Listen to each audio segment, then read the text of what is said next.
આજની કારોબારીની અંદર આમ તો સામાન્ય બધા મુદ્દાઓ હતા કે આરોગ્ય વિભાગના જર્જરિત બિલ્ડિંગોને ડિમોલેશન કરવાની મંજૂરી આપવાની હતી. બાકીના અમારા બાંધકામના 21 કરોડ જેવા કામને પણ આજે મંજૂરી આપી. સિંચાઈ વિભાગના 4 કરોડના કામો જે હતા એમ કુલ મળીને 25 કરોડના કામોને આજે અમે કારોબારી સમિતિએ મંજૂરી આપી. હા, જે તપાસ કમિટી નિમાઈ ગઈ છે અને વાકાણી પાણી પુરવઠાના કાર્યપાલક ઇજનેર આની તપાસ કરી રહ્યા છે. પણ સામાન્ય રીતે હજી આપણે એને તપાસ આપી અને 15 દિવસ થયા, એટલે એ એમની ટીમની સાથે તપાસની કાર્યવાહી ચાલુ છે. જ્યારે તપાસ પૂરી થઈને જે રિપોર્ટ આવશે એ રિપોર્ટ આપણે રજૂ કરશું. સામાન્ય રીતે એમને તપાસ તો 1 મહિનાની અંદર પૂરી કરવા માટે ડીડીઓ શ્રીએ સૂચના આપેલી છે. ડીડીઓ સાહેબે, પરંતુ આ સીએમના કાર્યક્રમો આવતા અઠવાડિયું તો એની અંદર બધા કાર્યક્રમની અંદર રોકાયેલા હોય અને નાના નાના કામો હોય, નાના ઝીણા કામની જે મંજૂરી હોય તેની તપાસ કરતા થોડોક સમય લાગે.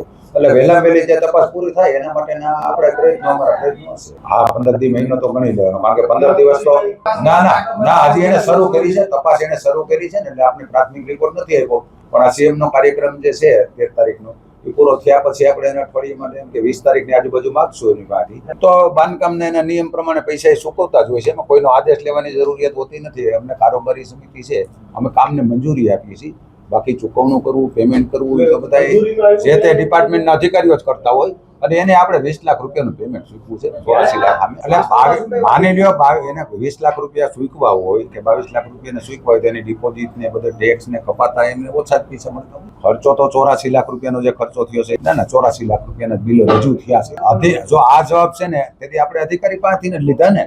કાર્યપાલક ઇજનેર પાસે જવાબ લીધો કે કેટલાનો ખર્ચો થયો છે, તેને 84 લાખ રૂપિયાનો ખર્ચો બતાડ્યો અને 20 લાખ રૂપિયાનું પેમેન્ટ કર્યું છે. એટલે એમાંથી જે કપાતા બાદ થઈ હોય ને રકમ કારોબારીમાં એટલે ન આવે કે આ બિલ છે 15 લાખ સુધી. બધી સમિતિને અમે પાવર આપેલા છે કે સમિતિઓ 15 લાખ સુધીની કોઈ પણ મંજૂરી હોય તો એને ડીલે ન થાય એટલા માટે એ મંજૂરી આપી શકે છે. 15 લાખ ઉપરનું કોઈ પણ બિલ હોય કે 15 લાખ ઉપરનું કોઈ પણ ચૂકવણું આવતું હોય ને, જે મંજૂરી અર્થે આવતું હોય તો અમારી પાસે આવે. અને આ જે મેન્ટેનન્સ જે આ જે કેળવણીનો ટ્રાન્સપોર્ટનો જે ખર્ચો થયો છે એ રેટ ઉપર થયેલો છે, ટેન્ડરથી નથી થયેલો.